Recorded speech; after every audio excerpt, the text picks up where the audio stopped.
Hey everyone, welcome back to another episode of the Truth Defender podcast. We are coming to you from the greatest country in the world, deep in the heart of the Lone Star State, Dallas, Texas. I am your host, Paul Aguilar. Please make sure you guys subscribe to our YouTube channel and hit the bell icon so you never miss an episode in the future.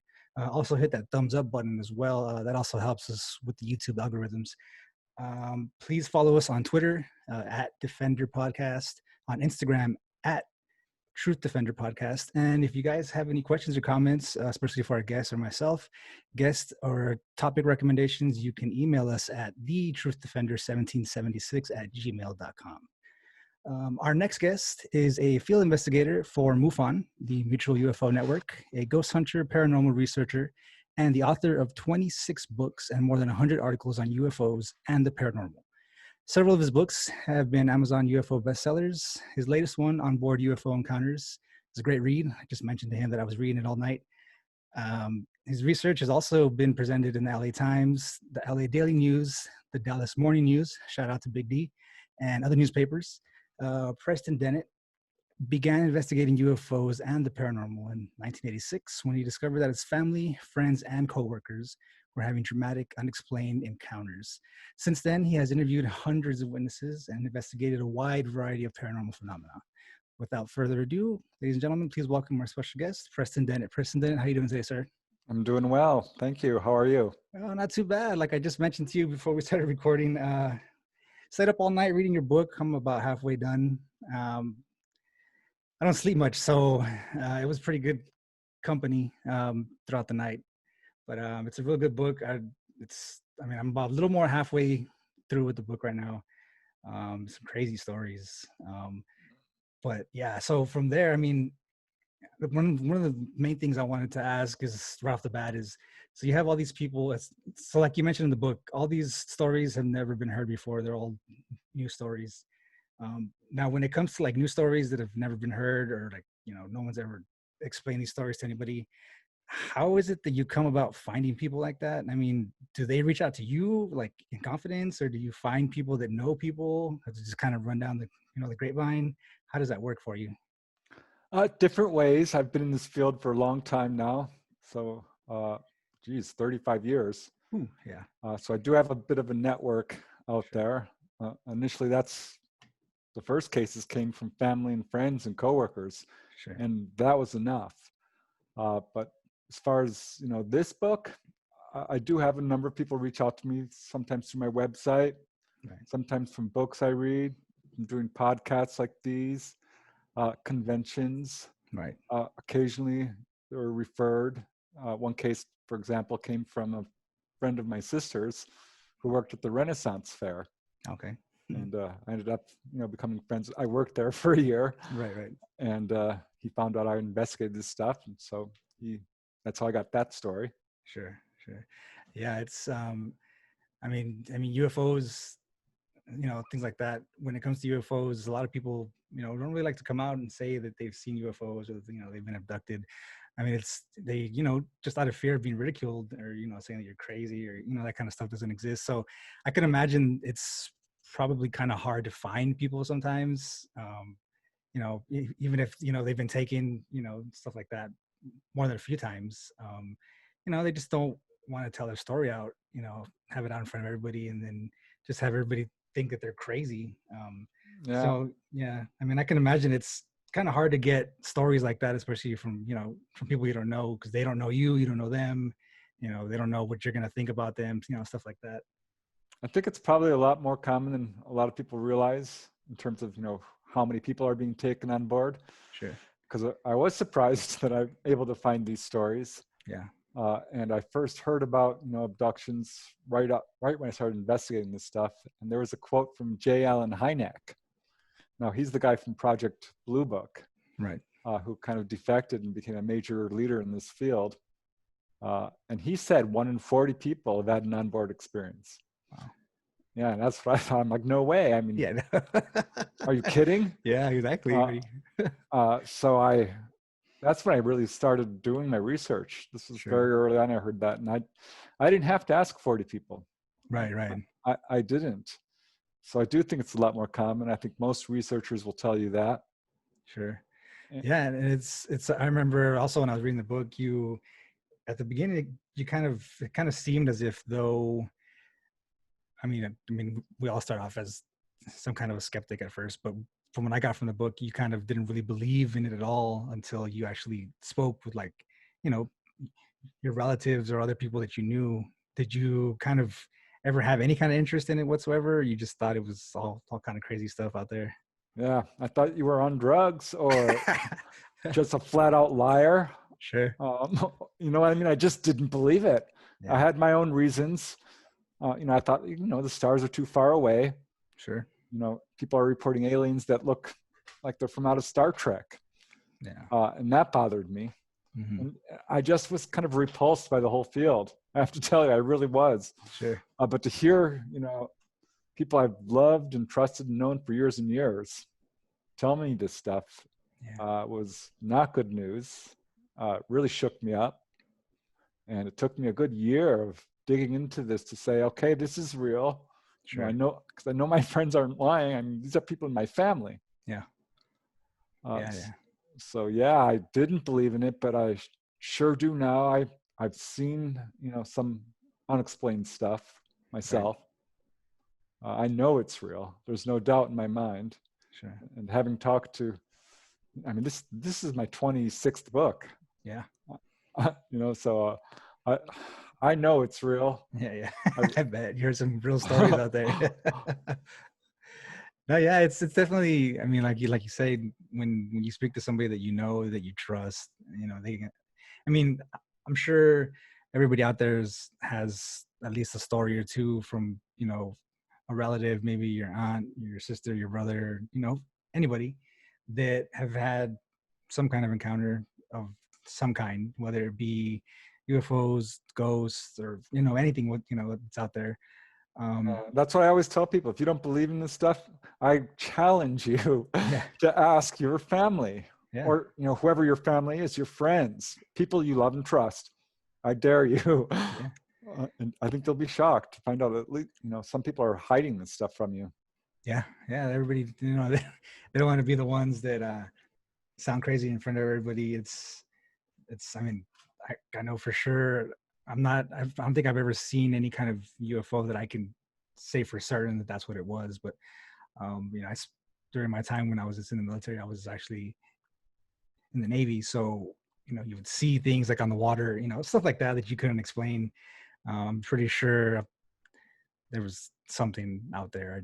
I never got any kind of proof of, what it was. But yeah, you see a lot of things and you talk to a lot of people. It seems more, I don't know what it is about people like in the military, but a lot of people that I know that are in the military have a lot of crazy stories, not just UFOs, but just a lot of things that they've seen. A lot of people that I know that have been to Afghanistan, they not only see like UFOs, but they see like cryptids, things like that, like in the mountains out there, things that they can't explain, things that they hear footsteps and all kinds of crazy things. It's out there. It seems to be, in my experience, more of the people that I know that are like in the military and stuff like that. Do you find, I'm pretty sure it runs the gamut, between people that aren't in the military and people that are, but do you have is it more people that come from the military that have more stories or crazier stories, or is it just everybody like in a whole? There's definitely a military connection there, I think, right. Because UFOs do seem to show an interest in military stuff.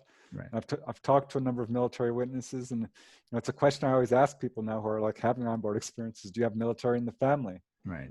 Because there is a cover-up. It's demonstrable. I think our military knows more about this than they're revealing to the public. Sure. But I know, for example, one guy I talked to, Ray Sachs, is his name. He's now retired. He was an electrician's mate on the USS Clamagore. Okay. Which actually did carry nuclear missiles. It was, not publicly known at the time. This is 1971. Right. And they're heading up the East Coast. They're off the East Coast of the U.S. at night, several miles off the coast, 12 knots or so, when this object shows up underwater, a USO, right? And it's pretty big. It's coming right up next to this thing, way too close for any sort of craft. They can't quite tell how deep it is. The captain, the commander, is like, all right, what did the sonar guys see? They weren't picking it up at all. Ray Sachs, the guy I talked to, he was on lookout with another petty officer. The commander was, on the deck, as well as the second in command. And one by one, all the major officers came up to take a look at this thing because they wanted to see it. Yeah. And, yeah, it was just this big glowing thing, 30, 40 feet across, very bright, and kept pace with the Clamagore for about 15 minutes and then just zipped off. It approached from the stern at like just under 100 knots and left at like 80 or so in another direction. And, Ray told me all about this. And he says, yeah, the second in command turns to the commander and says, how do you want me to record this in the log? And the commander, Commander Boyne, I figured out who it was, turns to the second in command and says, officers who report this kind of thing do not move up in rank. So it wasn't recorded. Yeah. And this is sort of the pattern I've heard about in other cases. I was talking about this on another show, and there was a Navy guy. He's like, yeah, described something very similar. Yeah, it's definitely, they definitely hold, I mean, when it comes to those logbooks and things like that, they get audited quite frequently. And they come down on whoever's in charge that night, or whoever's in charge of the ship, or whoever's first, second command. And it doesn't go well. Like you said, a lot of people that have those kind of experiences that are officers and they're, out there, they report any kind of stuff like that. That's just out of the ordinary.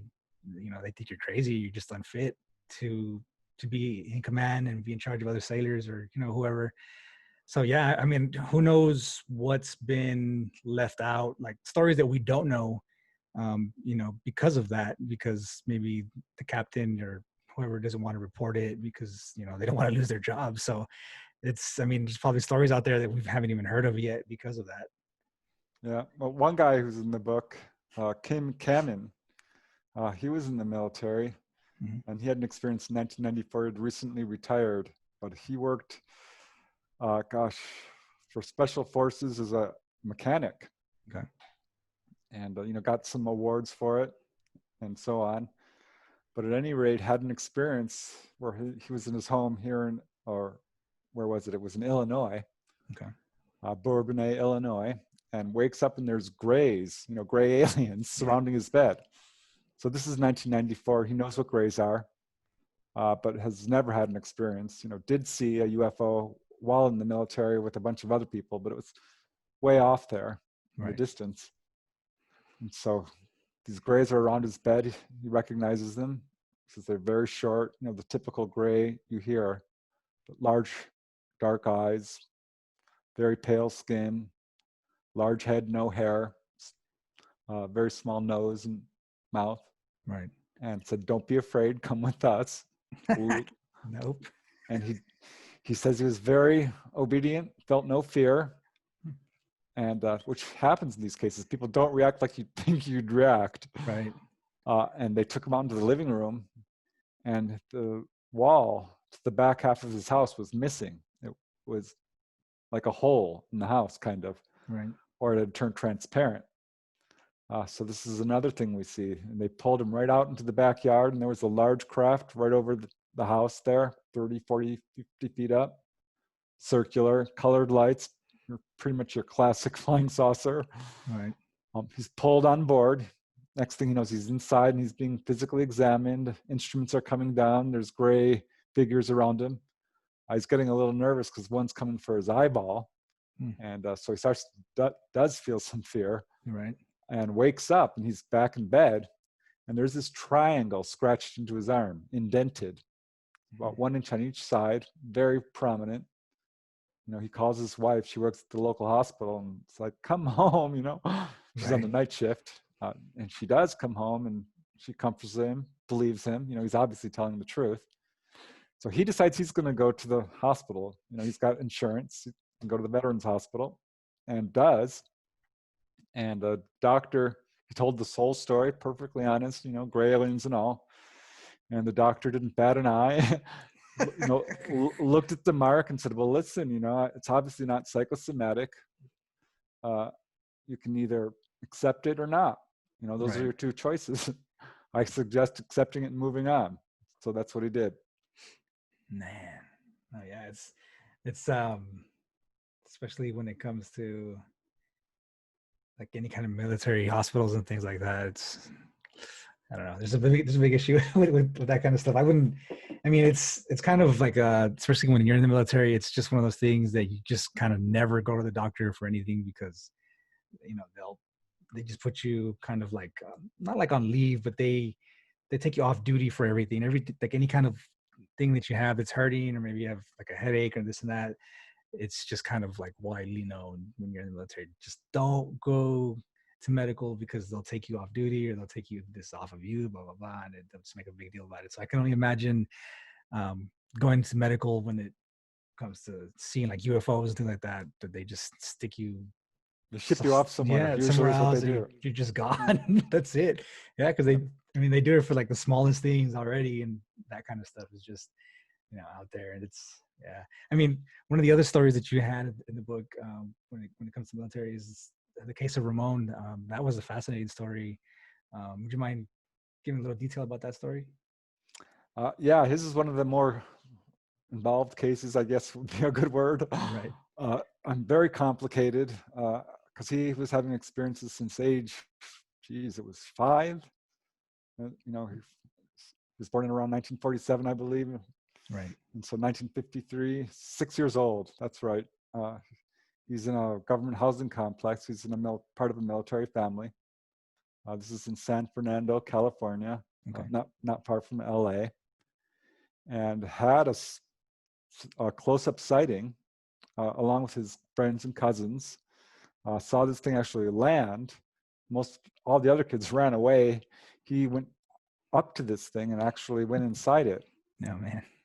And long story short, he ended up, that week being abducted 3 times, pulled out of his house, floated across, and this thing had landed at the base of Hansen Dam. It's a very strange story. So, this guy's now 73 years old. So this has been going on his whole life. And as a young kid, he was kind of, he had a lot of UFO experiences. Up in Fresno, he had missing time while staying at his grandparents'. But in age 17, he's getting involved with gangs and drugs or trying to avoid it, right? Right.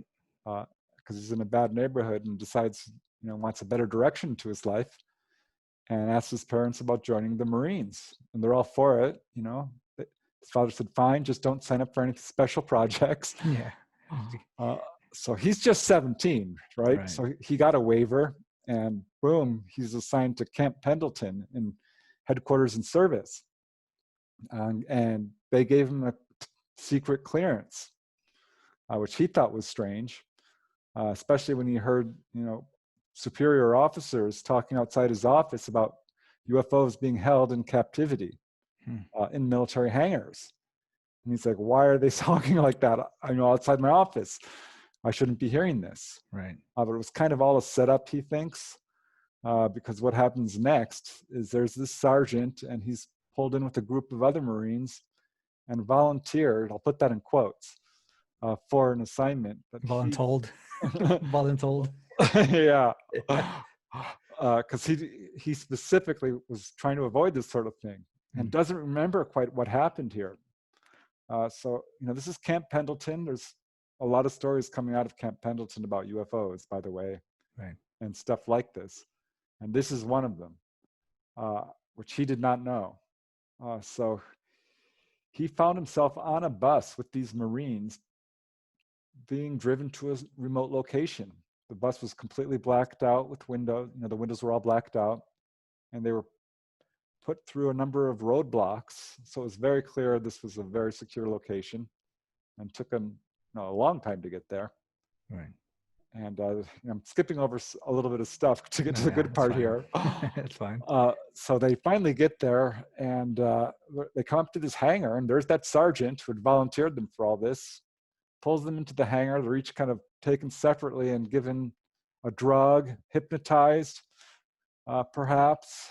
he thinks there may be some mind control going on here. He's not sure, but they gave him, the sedative type thing, right, and questioned him and said, "Don't be afraid. We're going to be with you the whole time." And they actually opened up a doorway at one point, and there was this massive UFO. They opened up the giant hangar doorway, and there was this classic flying saucer, very much like the one he had seen as a young kid.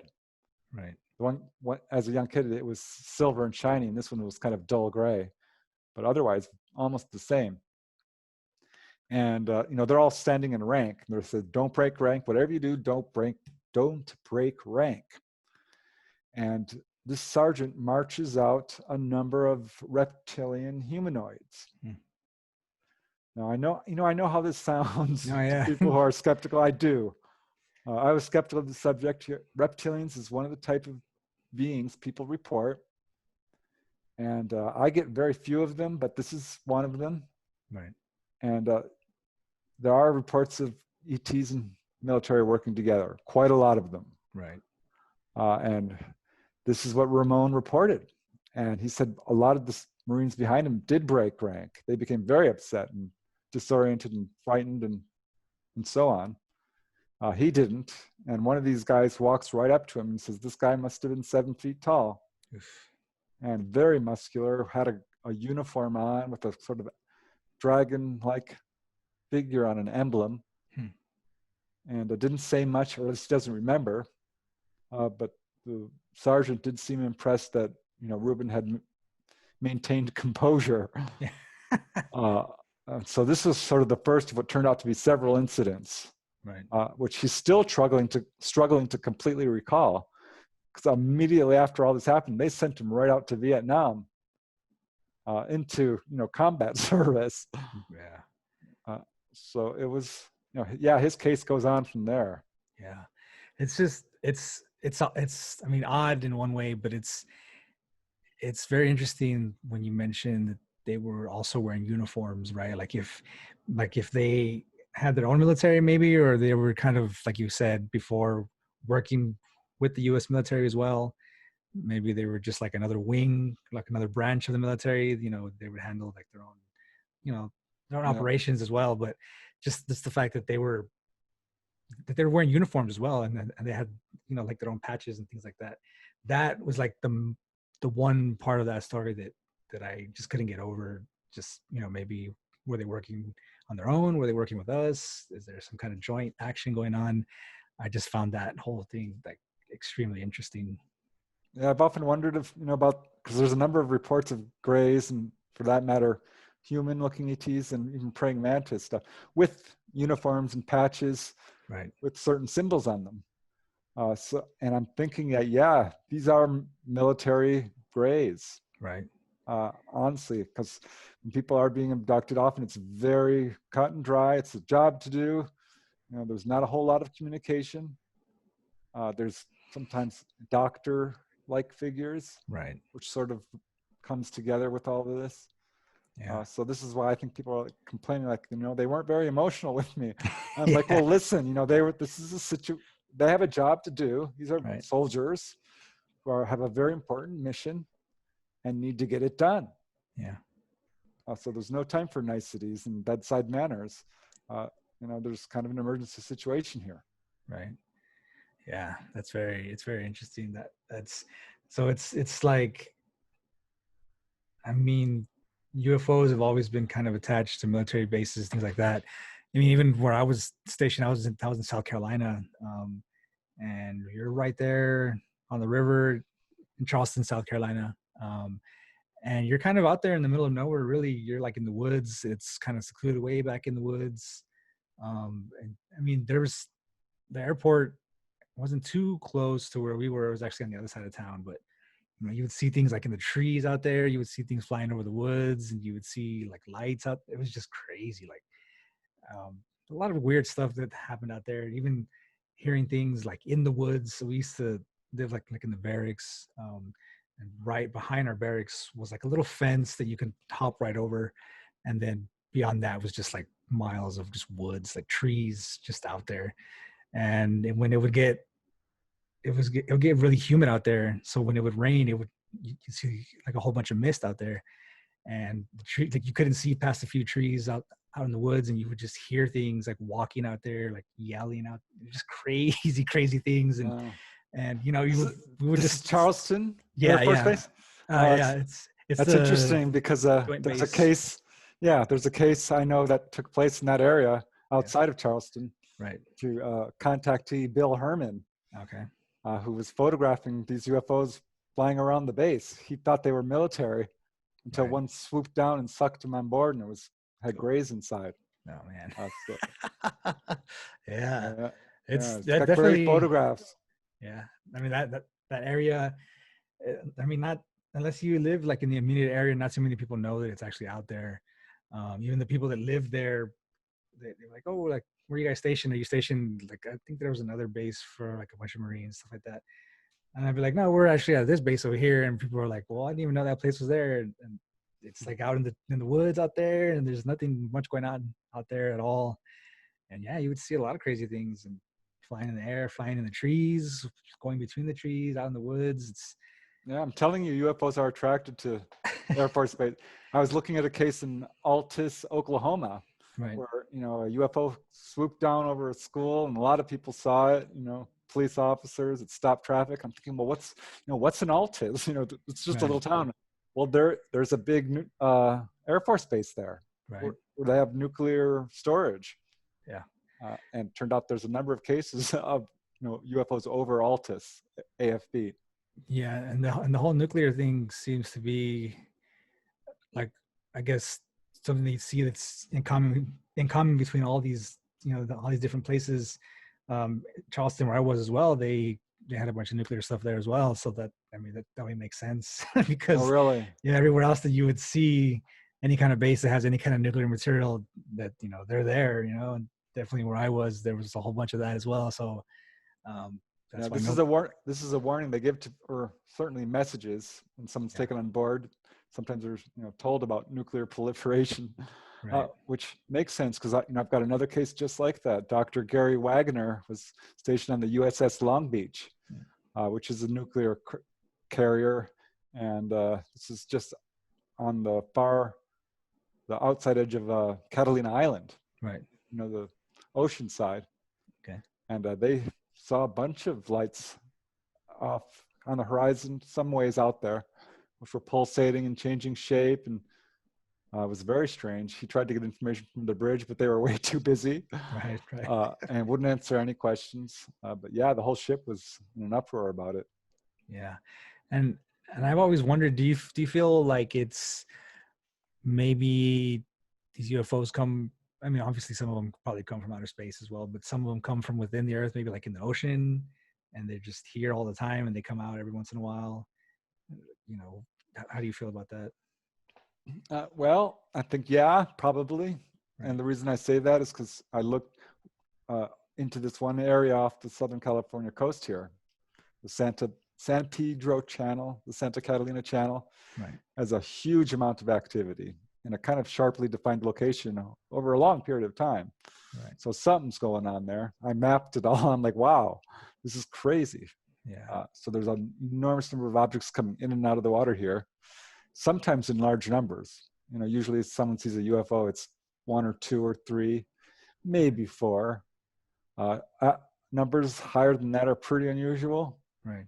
But to have anything over like 20 or 30 is, I would say, very unusual. And there's a lot of cases in this area, some involving hundreds of objects. So that raises a red flag for me. A couple of whistleblower accounts, which are, you know, hearsay, secondhand, thirdhand, really, of a base being shared, military and grays.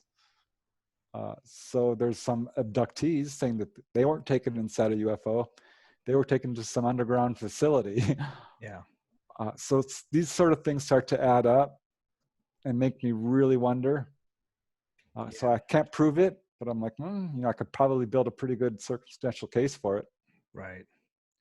Yeah. No, it's definitely crazy. I mean, you know, one of the other stories that you had, the one that I wanted to get a little more information about was that, forgot who it was. The person that took the road trip across to the Canadian Rockies. Do you remember that story? Yeah, James Santiago. Okay, there we go. Yeah, Santiago. Yeah, that's a that's a crazy story. Yeah.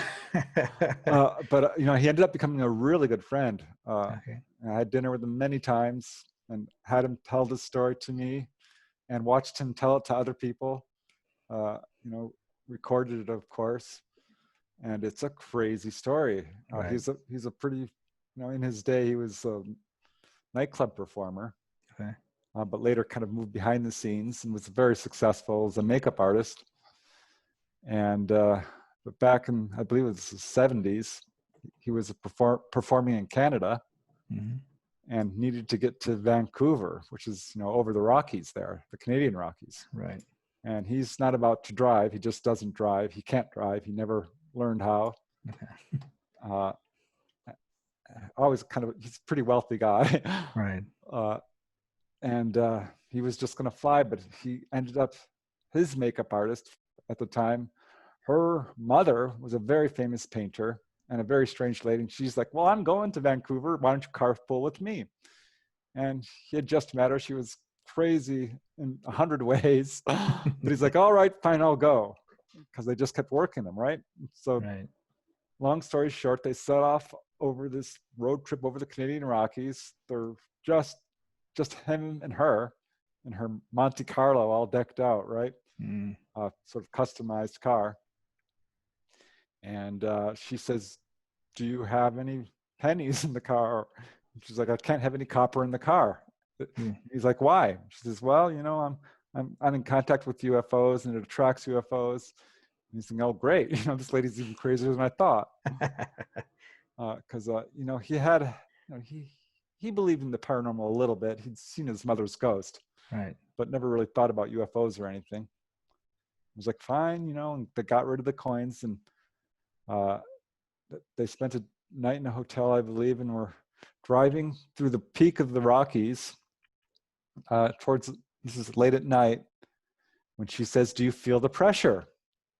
And he's like, no, what are you talking about? And she says, you'll feel it. You know, the UFOs are coming. We're about to have an encounter. Mm-hmm. And it's like, great, you know. Right. And he starts to feel the pressure. And I found this very interesting. I asked him about it many times because I've had a lot of witnesses describe this sort of feeling of paralysis or Right. pressure, which, you know, can start mild and get strong, but actually leave you completely paralyzed. And he said that's exactly what happened. It started about very mild. And he's like, I feel it. And she's like, I told you. And it started to get very strong and almost uncomfortable. And at that point, this saucer shows up over over their car and starts tracking it, pacing it for a good, you know, 5 or 10 minutes at least. It was very large, just 20, 40 feet up, circular, emerald green, and just shining down this green light, circle of light right over them. Yeah. So he thought it was the most beautiful thing he's ever seen.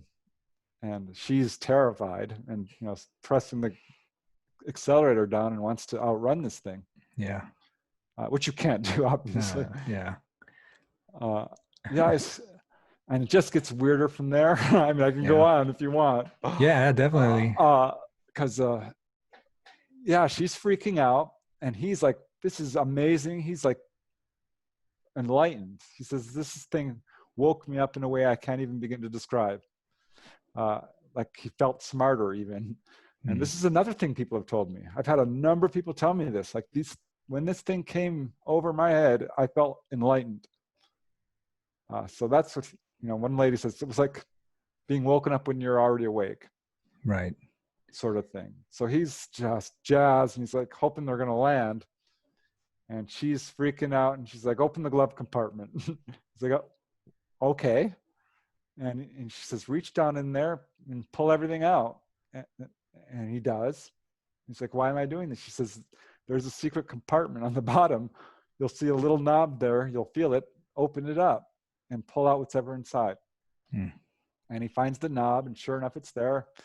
He opens up this compartment and pulls out something heavy wrapped in cloth. And he's like, what's this? And he unwraps it, and this darn thing is a giant gold bracelet. Ooh. You know, several pounds heavy. It was huge. A person couldn't wear it, he said. Not a woman, certainly. But it was really beautiful. He said it was a priceless artifact. It had sea foam green stones inset all around it, filigree. It was just beautiful.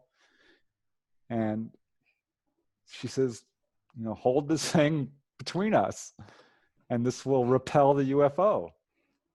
And so he's like, oh, whatever, you know. Yeah. So that's what they did. You know, they're both holding on to this thing, and eventually this UFO leaves. And I don't know what to say about that. Yeah. Neither does he. But he says he held this thing up to her, and he's like, what? She's like, put it back away. He's like, well, wait a second. Yeah. What is this? What is it? You know, this is crazy. And she says, well, you know, she was an amazing lady. She had been telling him all these spiritual stories about her life, which was, you know, living among the Indians and traveling around the world. She's obscenely wealthy, living out of hotels, and has had all kinds of adventures. She's an adventurous and would go exploring and diving. And she said she was diving off the coast of Spain, heard a voice which guided her to this. And the voice told her it was from Atlantis. I don't know. And I can only tell you that when James tells this story, his eyes will get real wide, and sometimes he'd cry a little bit. Right. He was, you know, I'm not really sure this is real. And he's like, well, I held it. Right. And so he eventually wraps this thing up and puts it back in the glove compartment. And, you know, they continue their drive. Yeah. They passed the UFO. They were landed on the hilltop. He's like, look. She wouldn't look. And followed him all the way into Vancouver, and it didn't end there. You know, Yeah. He had an encounter in his hotel room, Man. looking out, you know, on the balcony, seeing these things. So it's a crazy case. You know, he had a pretty good relationship with this lady, and every time he was around her, sure enough, UFOs would show up. So she wasn't lying. Yeah. No, it's crazy. So it's like, I was always curious as to like the many ways that people that would get abducted, like you mentioned, the first story where they walked into the living room and like the whole wall was missing. Is that kind of common, or do they kind of get sucked out maybe to like the ceiling, then you go through a window, or they just kind of blink and they're gone and then you're just aboard, you know, like the different kind of ways that they get taken, you know? Yeah, it's fascinating. Some Ramon, for example, the military guy, the Marine guy, right, was sucked right through the closed door. Man. You know, and so how do they do that? That's Yeah. not what Kim Kamen described. He said the wall didn't appear to be there at all. One guy I interviewed, he's a veterinarian in the Missouri area, asked the ETs how they did that, and they kind of didn't say anything but showed him. And he described the same thing that Kim Kamen said. He said the wall disappeared on the first demonstration. The second time, the ceiling over his bed disappeared. Just gone. Yep, just gone. So they have the ability, you know, matter we know is mostly energy anyway. Right. And if you can polarize it into a certain spectrum or vibration or what have you, right, this is apparently how they're doing it. We don't know how they do it.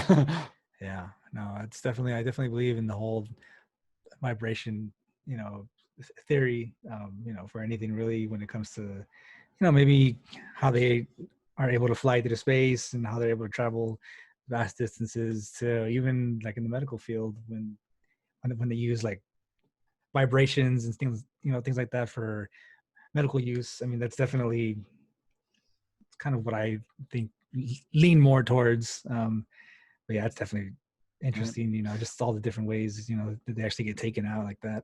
One thing that's really interesting is there's this phenomenon called doorway amnesia. Okay. And that's where people don't remember actually entering. And this is exactly what happened to Kim Kamen. You know, he's in his backyard there. He can feel the wet grass on his feet. The UFO's over him. He's struck by a beam of light, and boom, he's inside. Doesn't really remember it opening up in him. Whereas Ramon, he had an experience where he was pulled off the freeway, and they walked him on board the UFO up a ramp, basically. So he does remember. So some people just, they're forcibly taken with, their arms being held by these grays, usually grays. Right. But sometimes human looking, sometimes, like I said, praying mantis is another common type. That's even more terrifying in itself. I mean, just looking at a praying mantis on its own and just imagining one that's like your size or a lot bigger is just. I find it very odd that they would, of all things, a bug, a praying mantis, because Right. we have all kinds of animals on Earth.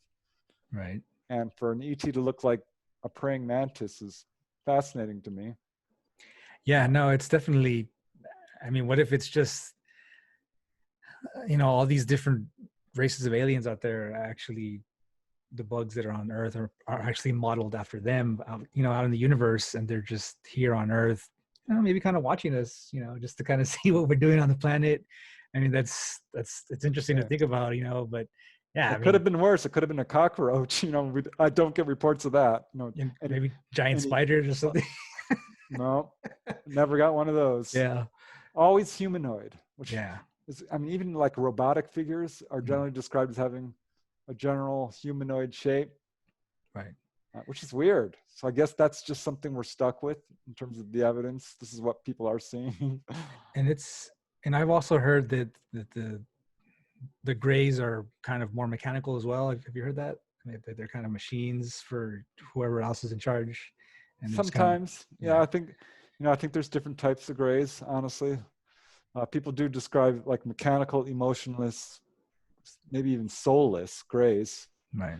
They're usually described as being 3 foot tall, maybe 4 feet, but one's described, 5 feet tall. No, they don't. I don't think they're machines at all. I think they're biological beings, very much like us. And as much as I cringe to say it, I believe they're hybridizing with humanity. Yeah. For a long time. I have to tell you, when I started investigating early on in 1986 is when I first became interested in it. Right. 88, I kind of really buckled down. Got my first case of a hybrid baby. And that was before Bud Hopkins, had really kind of put that theory out there in his book Intruders. Right. So that's definitely it's definitely to actually sit here and think about that, that's what they'd be doing to us. Either, I mean, I don't think it's to kind of help us out as far as making us better. It's probably more, I would say, maybe trying to create something between their like alien and human to try to make something better to take our place, maybe, or to maybe. That's what David Jacobs thinks. I don't think that. I honestly don't. I don't think they're going to take over the planet. I think they've probably been, I don't know. I mean, we honestly just don't know. Right. But I don't think it's a nefarious phenomena. I don't think it's something we have to be afraid of. Right. It can be very scary. Yeah. And kidnapping people, there's no excuse. I don't care, what it's for. Some people have said, oh, maybe they're like doctors trying to save us. Well, even a doctor, has the, courage to say, we're trying to help you. Right. And these guys, you and that's it. These guys say, don't be afraid. We won't hurt you. Yeah. And Too bad. And that's often, not true. Yeah. People do feel pain, and that, that's hurt. Yeah. And taking someone is kind of a traumatic act. But I have to tell you, when someone's kidnapped on Earth by a human, never ends well. No, yeah, it's definitely when not. someone's kidnapped by ETs, they're usually returned, as far as we know. There's no, I don't want to say no accounts, but I don't get hardly any accounts of what I would call sadistic, evil, torturing type behavior. They're not trying to scare people. They're not trying to hurt them. Right. I wrote a book called The Healing Power of UFOs because there are 300 plus documented cases, which I've traced in the literature and, interviewed myself, of people healed.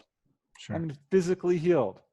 Why would they do that if this is bad, Yeah. I'm not sure that their whole agenda is entirely self-serving.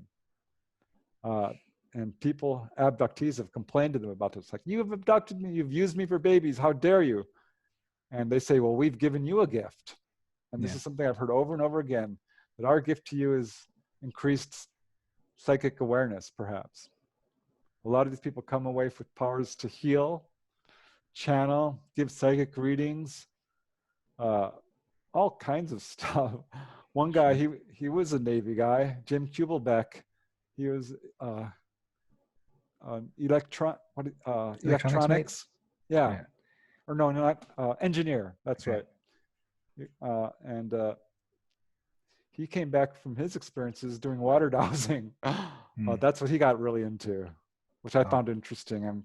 And he actually got really good at it, and made some money and found a bunch of wells. Wow. Yeah, it's definitely odd. I was just thinking about that as well. Maybe some of these people, they have some kind of disease or whatever, for whatever reason, and then they come and get taken. The aliens do some kind of research on them just to see what it is, what's how to treat it, things like that.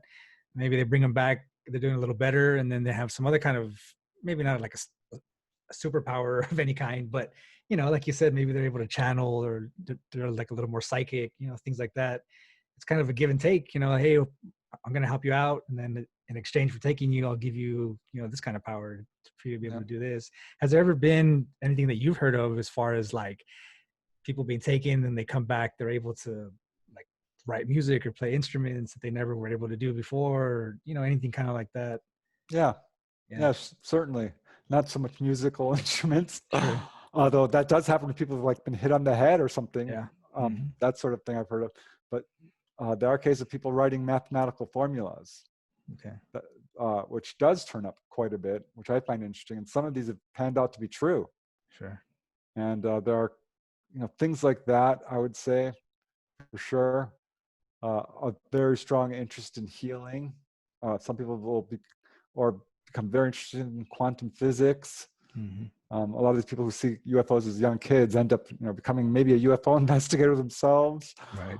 Or a teacher, or Jack Sarfati. He's a sort of a groundbreaking physicist in quantum physics, and he had an encounter as a young kid, so he attributes his interest in physics partly to this, and he's made some real progress. Sure. In the field, made a splash. So yeah, I think that does come up. I'm not sure people have been given the power to superpowers so much. Right. I think they're trying to wake us up to our own latent potentials, honestly. And I have to tell you, because you brought it up, in terms of superpowers, there's a good smattering of cases where people have levitated following a UFO incident. Crazy. That happened to a doctor in France. That's cases from Jacques Vallée. I know Bud Hopkins has a couple of cases like that. Right. I've certainly talked to a few people who reported that, which is how I know. That got me interested, and I started researching it. Sure. So yeah, they definitely do something to people.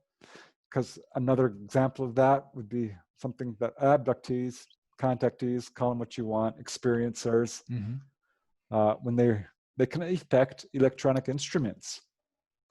And this is not uncommon. They'll walk by a radio, it will get all staticky. Right. Ramon had this problem. He kept blowing out light bulbs, one after another. That's something I've heard before. Right. So they've got a bioelectric field that's sort of increased somehow. Yeah. No, and I was thinking as well, you mentioned they were taking people, and some of the times it's not just that they're like in their house asleep in their bed, or, whatever, but maybe they'll be driving down the street. Is there a lot of cases like that? Like maybe they'll be like operating a vehicle, or they'll be out and about somewhere and then they're just gone, yeah, I mean, driving is not uncommon. One case that I worked on, there was two ladies were taken right off the freeway, right over an overpass, a crowded freeway, by the way. Yeah. So another lady was scuba diving. They got her then. Trying to think if it's Whitley Strieber. He reported being pulled from a moving train. I have a case where a lady was taken out of, I think it was like the 6th floor, the 10th floor of the Marriott Hotel in Woodland Hills, which is very densely populated. I mean, there's just So yeah, they can get you anywhere. Certainly a lot of people are taken out of their beds, their homes, out of suburban areas usually. Right. No, yeah, it's definitely interesting, and especially when they're taken in areas that are when there's a lot of people around. There's Off the Navy ship. That's what happened to. Or even like submarines and stuff. Yeah. I remember hearing a story a long time ago from an old crusty sailor that I used to know. He was an older gentleman already. He was a submariner, and he had a story about somebody that he was with on a submarine was taken and was just missing in the middle of the ocean. Like they're underway, they're underwater. They already dove down, and like he's just gone. Like that person, there's nowhere to go, right? You're underwater, like miles underwater already, and then the person just vanished, and they couldn't find them. And then they got back in the port, and everybody was off the ship, was gone, and they'd already gone home, and the individual that was missing was back home somewhere, and they found him. But how he got from the submarine in the middle of the ocean, from underwater, he swam out back to port, and then he was just fine. That was just like the craziest story. I never like spoke to him any further as to like what he thought it was, or stuff like that. But the fact that he was just gone, like what else could it be? Like maybe he got shot out the freaking torpedo hole, and but I mean that's just one of the craziest stories I had ever heard when it comes to actually being out at sea and stuff like that. One of the craziest I've heard in terms of encounters at sea, right? Besides the Clamagore one that I already told you was a good one. But I've got a number of them because I've done a lot of USO research. Right. But one Navy guy, his case is in another of my books, is actually the brother of Kim Cannon, who had an abduction experience while, gosh, where were they? I believe it was right in the corner of the Bermuda Triangle, really. And this is in the early 80s.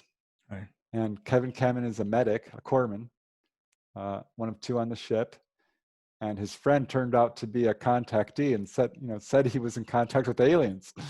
And Kevin didn't believe him and said, "Oh, if that's true, I want to meet your little green friends." Right.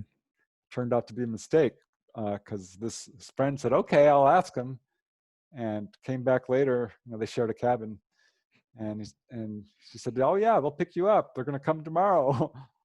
And long story short, his friend comes into the cabin and says, "They're here. If you want to go out on deck." This is during lunch hour. And Kevin's cabin was, right close to the deck. He runs up on deck, and sure enough, there's this giant craft. He says it was 3 times the ship. The ship is like 680 feet long. And he runs to the mess cook there, and starts to shake him and say, "Look, look, look," and can't get his attention. And boom, finds himself on board this craft looking down and thinking he's AWOL. And a voice says, "Oh no, they won't even know you're gone." And had this long involved encounter where, a voice was answering questions telepathically in his head. Right. He's too afraid to turn around because he doesn't know what these guys look like. Yeah, I wouldn't turn around either. But finally does. And they are praying mantis type ETs. Yeah. And he said they were 15 feet tall. And Kevin, cause usually I've talked to people who've seen they're like 9-10 feet tall. So most people tell me, I'm like, "Kevin, you sure?"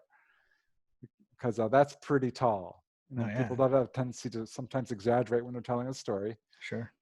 But he wasn't that kind of guy. Right. He was very level-headed and very, trained as a military guy.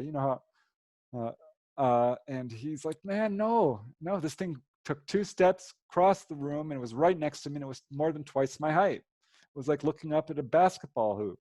He said this thing was huge, and one of its eyeballs was as big as my head. One eyeball, like a basketball. And he said it was bone white, and just oozed intelligence, scared the living daylights out of him. When it turned and said, "Do you want to go see our planet?" He's like, "No, take me home." I want to go back. It reached out and touched his shoulder. I'm shortening a lot of details here. Yeah. And boom, he wakes up in his bunk cabin. Yeah. And he's covered, he was on the deck first. Now he's in his cabin. He's covered in sweat. He's hyperventilating. And his friend whips open the curtain and says, "So, how did you like your little ride?" And he didn't like it. No, I didn't. I did not like it at all. That friend was no longer a friend. He regrets it now, because they were good friends. Sure. No, that's the one part that gets me is what kind of technology that they possess to just kind of stop all time, right? Like you could be surrounded by thousands of people and nobody sees anything, nobody hears anything. There's nothing going on. It's just as if like time stopped and then sure looks like it. You're just plugged out of there and your time keeps going, whatever you're doing, and then they just kind of put you back where you were, hit play, boom, and then there you go, back in what you were doing. But that makes crazy. Yeah, it's the craziest part. Got a lot of cases like that where people are being pulled out of their house or wherever and nobody's moving. The traffic is stopped. The trees aren't, birds, nothing is moving. It's frozen. Right. And I can't believe that, grays, no matter how powerful they are, can stop all time in all the universe. You know what I mean? Right. You can't stop the planets from rotating. That makes no sense to me. So I'm not sure what's happening here, but I feel like you're probably more on the track of being pulled out of time, perhaps. Yeah. Into a different time. Yeah, maybe like your time track, like whatever you're on, still keeps going. You're just kind of plucked out, and it's just kind of like a placeholder. Hold on, just wait, and you're doing whatever you're doing, and they just kind of drop you back where you're, where you were at, and then you keep going.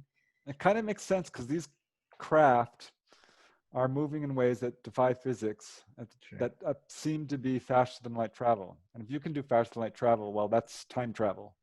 And that's gravity and time, rate times time and distance are all tied up together.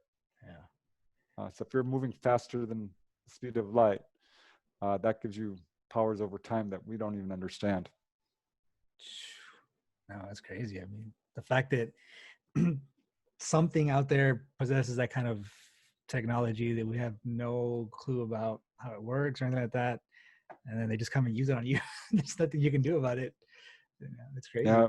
Yeah, that's I always ask the abductees, what do you think? You're the one who's experienced this. Are these guys, evil? Are they good? Right. What do you think? And I got almost nobody who says they're evil. A few, yes. I think that maybe they're demonic. Usually these are people who are pretty religious. Right. Some feel like, no, they're angelic. I think they're like angels. Sure. And these are also, sometimes people put a religious interpretation on it, or maybe that's what these guys really are. Because one lady who was abducted by grays, they told her flat out, "Oh, you guys thought we were angels in the past. You recorded us as angels." But I don't think that they're here to hurt us. Like you said, they're so powerful.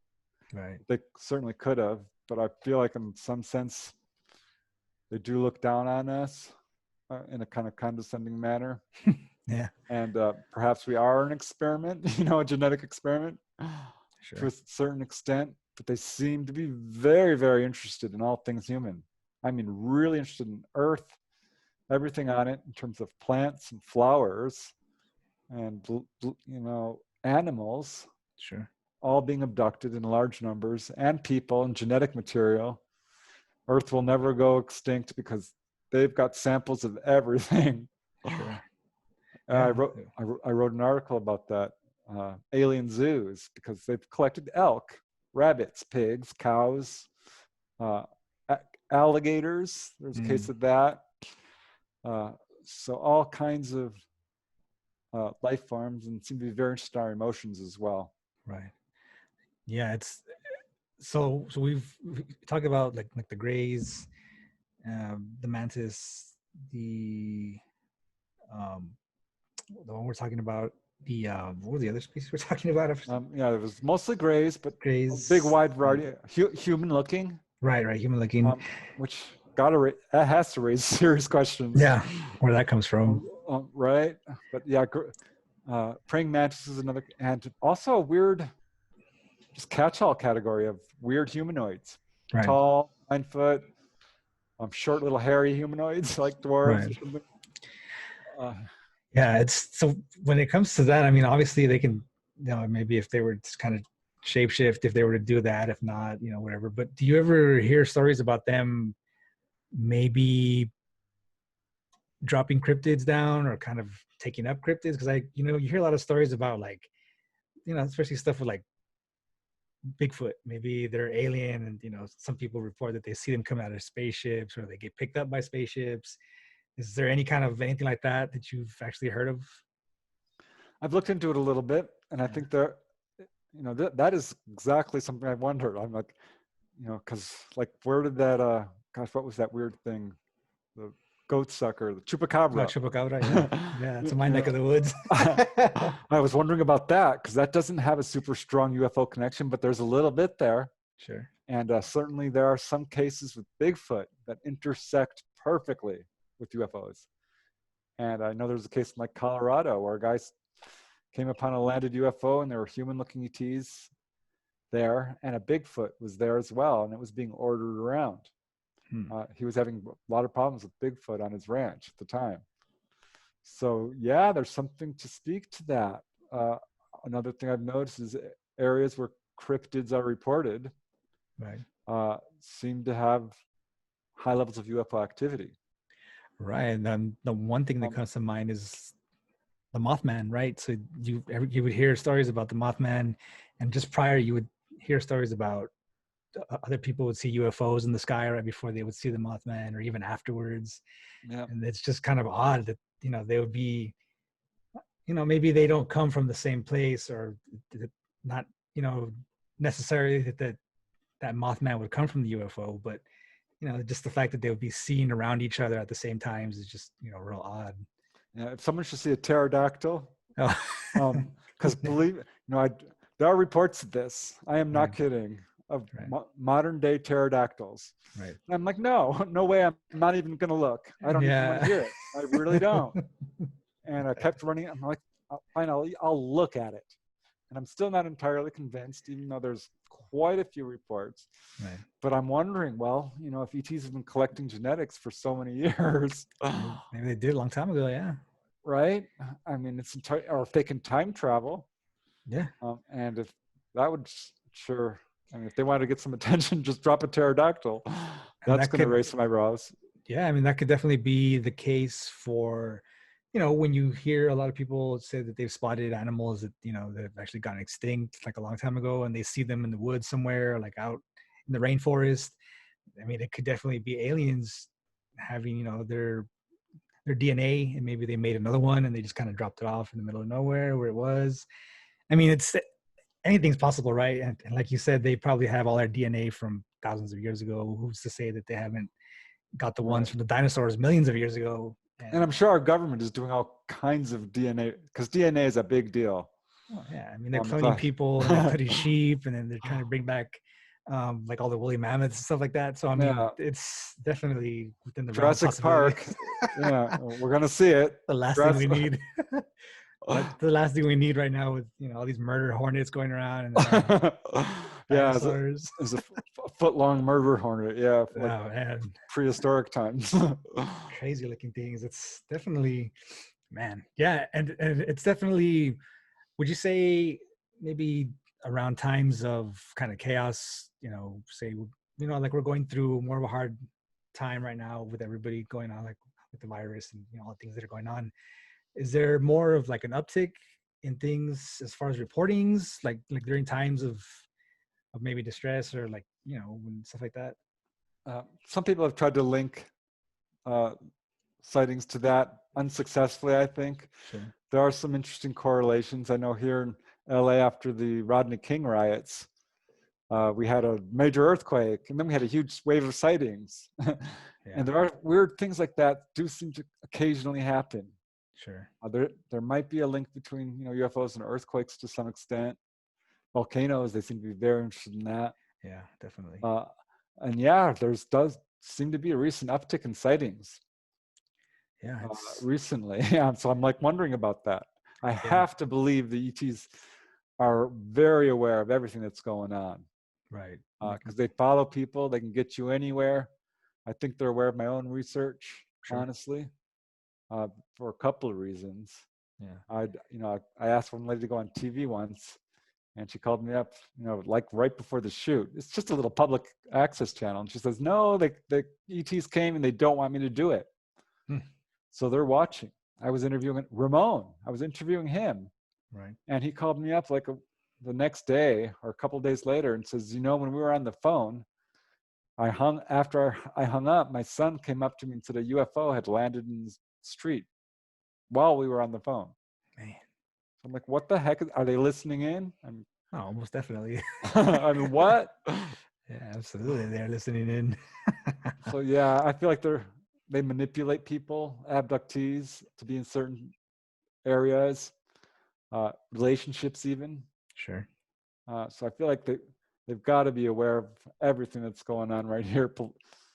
I don't know. There are cases where they do step in and intervene. There's a case in the book where it's insane. This lady from Florida had a lot of UFO activity throughout her life from a very young age. And in 1984 had one of her, quote, UFO dreams, where she usually wakes up on board a UFO, right? She's being examined or whatever, but she woke up next to one, standing there, and there was a giant UFO, a kind of human-looking figure in a blue jumpsuit, grays. They're overlooking this South American town. She thinks it's South America. She doesn't know. Right. And she's like in this kind of weird, not trance-like state, but it's this slightly altered state of consciousness. She's very obedient, does what they say. She doesn't know why. She doesn't question anything, but they take her into this town and start pulling people out of this town and pulling them into the UFO. And I'm like, you're kidding. She's like, no, we did this for 3 hours. And nobody said a word. People followed like sheep. They took whole families until they filled up this craft with about 1,000 people. And she says there was actually 2 crafts, so probably more. Right. And she went on board. She explored the whole thing. Greys were there, different types of human-looking ETs, and all these people from this village. And suddenly, this volcano explodes, just sweeps over the entire village, burying it in mud. And the UFO picks up a few more people, and next thing she knows, she's waking up the next morning back in Florida, or she may have moved to Louisiana at this time, but at any rate, back at home, and tells her friend this story. She calls her up, and her friend's like, oh my God, turn on the news right now, hang up, turn on the news. So Pat does, and turn on the news, and there's her dream, her quote UFO dream. Turns out the volcano, Nevada del Ruiz, had just erupted, ended up killing like 27,000 people. Man. She's like, Preston, they picked up a couple of thousand people before they got buried. Yeah. I'm like, man, where do you think they went? She's like, I have no idea. She ended up seeing a therapist over this. It was very upsetting. Yeah, I mean, they were probably going to end up dying anyway, so right? They might as well take them. So it was all a very friendly thing, as far as she was concerned. They were saved. Yeah, most definitely. And I know how that sounds, but I've got a lot of cases that are similar, not in terms of like the numbers of people. Usually it's an individual being saved from perhaps a car accident. A couple of cases like that. This guy's driving down the street in Colorado at night, and a UFO shines a beam of light down on the road in front of him, and there's a mattress right in front of him on the highway. He has just enough time to swerve. Saved his life, he says. That sort of thing. People saved of drowning. Yeah. Being, cases like that. That's crazy. No, it's definitely weird. I mean, so like you mentioned that lady, she believed it was, somewhere like in South America. Is there, I mean, obviously there's sightings and things like that all over the world all the time, but is there more maybe like South American countries, maybe countries that are more poor than others, that they have more sightings, or things like that? Is there anything? There hasn't been a whole lot of research, or I haven't, right, into which country has the most sightings. Right. U.S. I'm sure is going to be high ranking there, simply because we're pretty aware of it. We've got UFO centers, and they get reports every day. Sure. But I know Brazil has a lot of activity. Yeah. And they're very forthcoming in terms of, government transparency. Well, not very, but more so than U.S. Right.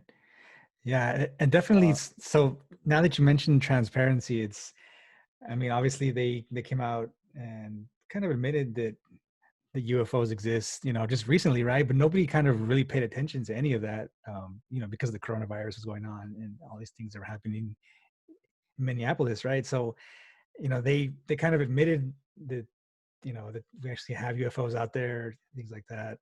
I kind of think it was like a great time to actually come out and admit it when all this stuff was going on, because they knew that nobody would really kind of be paying attention to it.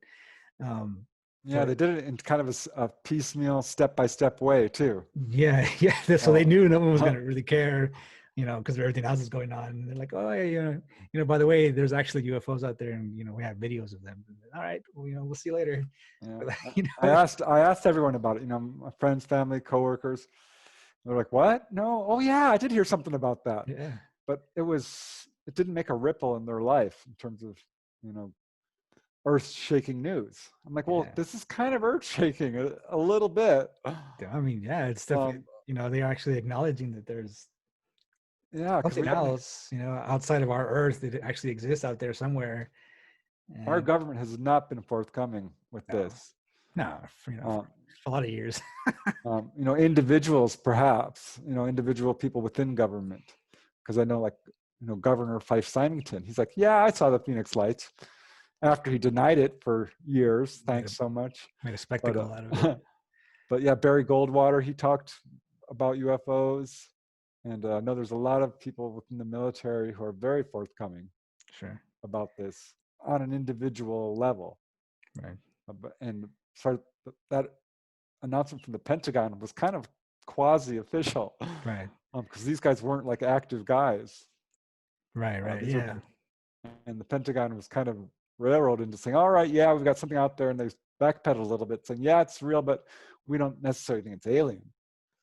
Whereas the pilots are like, look at that thing go, look at it. Oh my God, it's turning. It's going 1,000 miles an hour. That was, I remember seeing on the news, like when it happened, obviously it was all over Facebook and stuff like that, but nobody even cared. Like I never heard anything from anybody, like myself and like my brother or stuff like that. We always knew that the UFOs and things like that existed and they were real, right? So we, like for years we're telling people like, oh yeah, it's real, this is real, blah blah blah.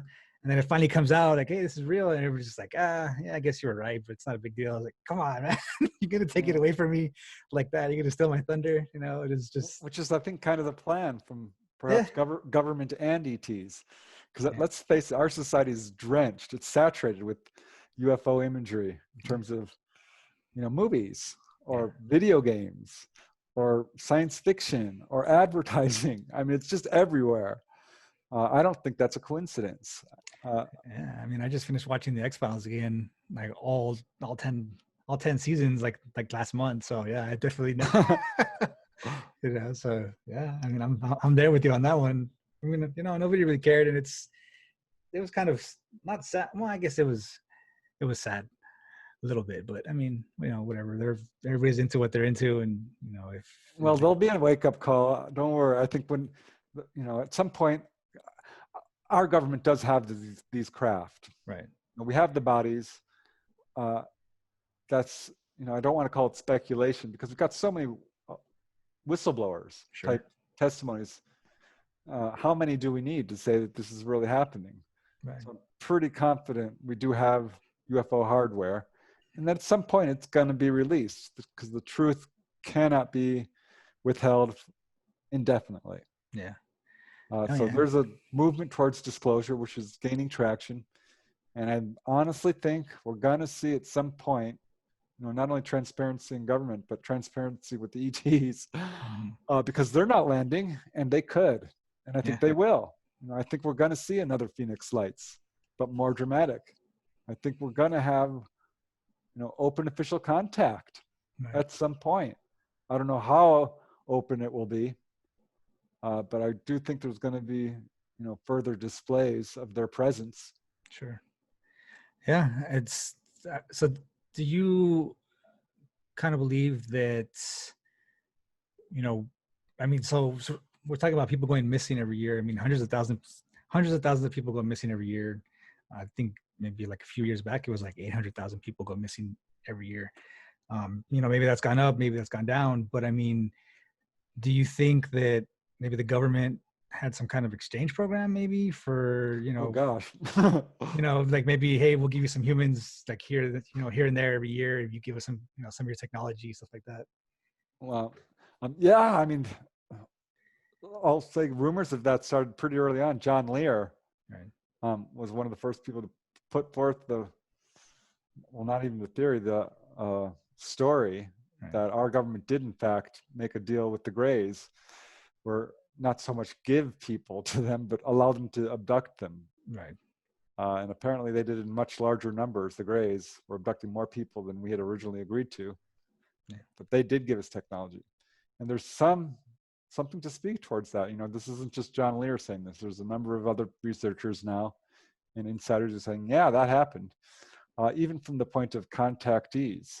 Sure. Being abducted by Greys who said, yes, we have this thing and we're allowed to abduct you, but we're not allowed to publicly reveal ourselves. So I think, yeah, there probably is something to that. I don't know if they're like giving people to keep, but as far as missing people, I know there's a case from researcher Constance Clear, who interviewed a gentleman from Texas who was having repeated abductions. And the Greys told this guy from Texas, Andrew, that, they said to him, we did take people from Earth, away from Earth to other planets, but they did not survive. So we stopped doing that. I'm thinking, well, what? Man, if I just dropped them off in the middle. And there are a lot of missing people. And I know cases like Frederick Valentich, who disappeared in conjunction with the UFO sighting, as well as Felix Moncla, who was vectored into a UFO by his superiors to intercept it, and disappeared. The blip in his plane came together. They never saw Felix Moncla again. So there are a number of cases like that. There's a case in Hobbs, New Mexico, where a family watched their father driving up the driveway, and he's come screeching in because there's a UFO over his truck, and is about to jump out of his truck when boom, it's sucked up, and he's never seen again. And that comes from Leonard Stringfield, a good researcher.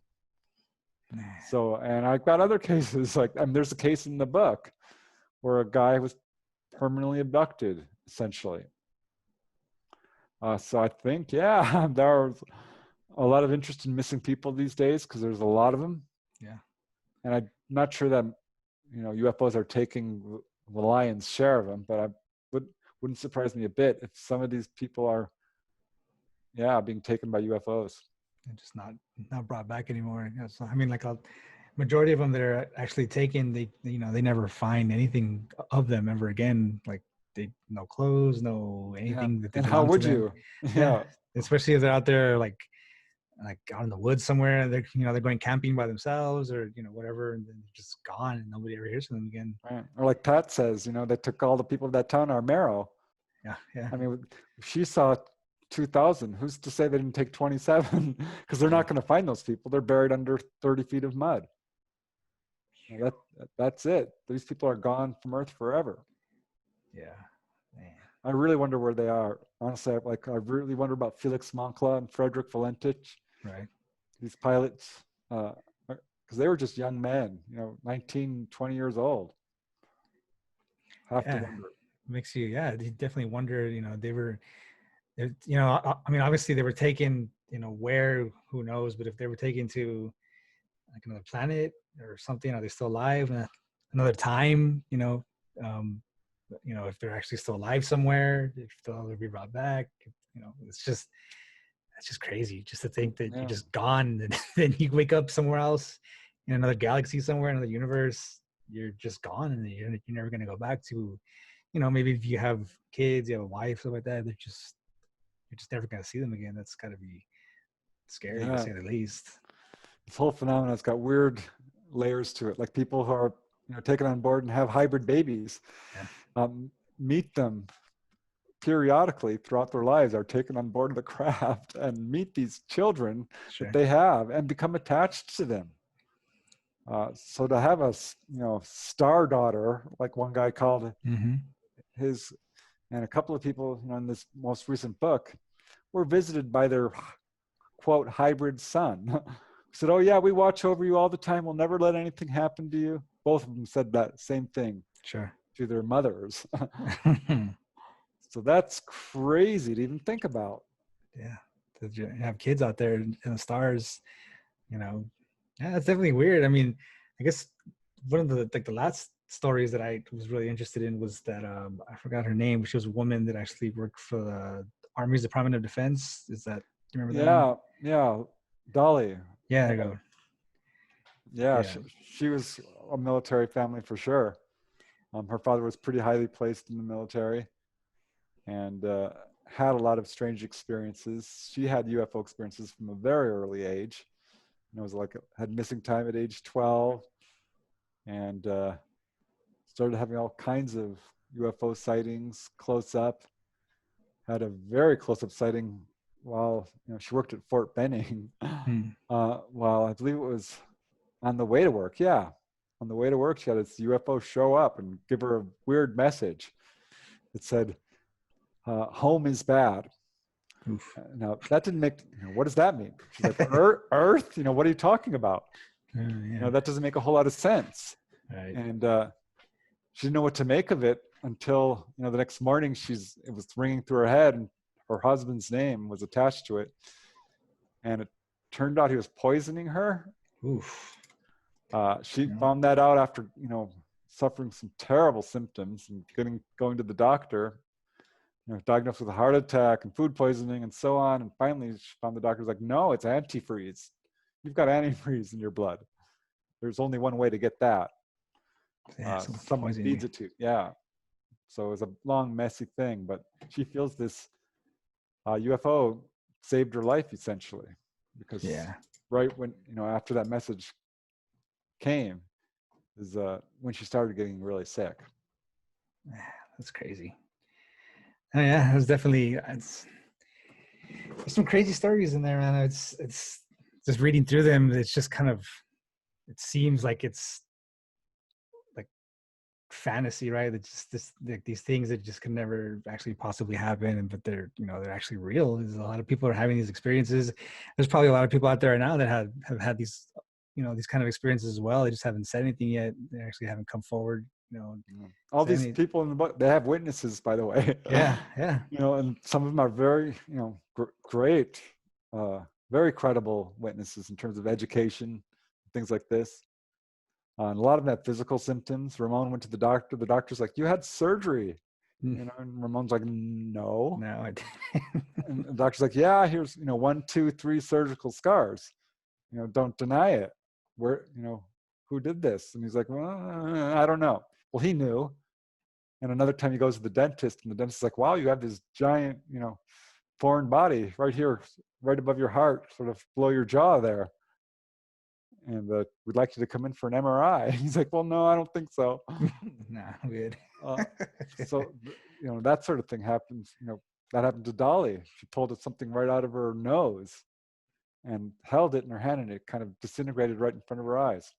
And she was taken the next day and re-implanted. So they put implants in people. Yeah, man. No, that's definitely. That's evidence. Yeah, it's definitely evidence. It's crazy. I mean, just to think about it. I mean, there's a whole lot of things out there. We have absolutely no idea what's going on. We'll probably never know. Hopefully, we do one day. But just to think that these things are coming out and actually taking people to do who knows what, and it's actually taking them where we don't know. But yeah, it's just the craziest thing, man. I love the whole thing about UFOs and stuff like that. I definitely don't want to get taken by one, but I definitely enjoy all the stories and stuff. But no, you wouldn't go? Well, I don't know. I mean, it just depends on, like you said, how they feel at that time. Like a lot of people report that they're not actually scared. They just go like, all right, let's just go. And then they take off. But yeah, I don't want to be anally probed or anything. No, definitely not. Not that happens a whole lot. I looked into it. It's not a super common, quote, procedure. Right. But yeah, most of all, I think ultimately it's benign. I'm very hopeful about how all this turns out. I don't think they're here to take over our planet. I think people come away from this usually a better person, certainly more aware.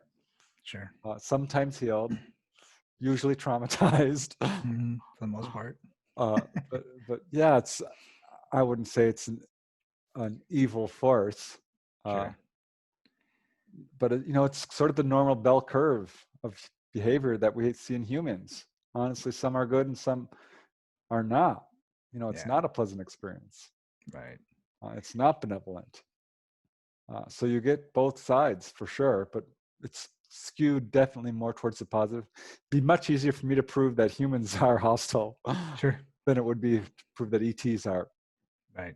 Yeah, definitely.